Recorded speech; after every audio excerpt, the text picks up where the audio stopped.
bon, je suis peut-être le dernier homme, mais qui sait, dans 5, 10, même 1000 ans, quelqu'un ou quelque chose va peut-être voir cette œuvre et tout tagueur, je pense, d'une manière ou d'une autre, est inspiré par ça. Enfin, le graffiti, à la base, se rapproche énormément des peintures rupestres. Le principe de laisser sa trace, son empreinte.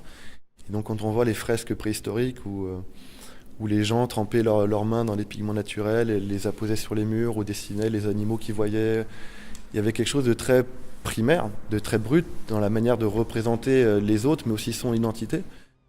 Pour beaucoup, ça reste de la peinture sur les murs, donc c'est apporter de la couleur, c'est apporter un message, une réflexion, même quelque chose qui dérange au final.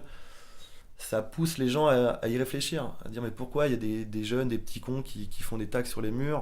Enfin, c'est le propre de l'art, quoi, tout simplement, c'est de donner des choses à voir. Et c'est pour ça que quand Olivier donc, m'a parlé de son projet du dernier homme, tout de suite le projet m'a parlé parce que forcément on se rapproche automatiquement de ces peintures rupestres et de qu'est-ce qui reste après notre passage en fait.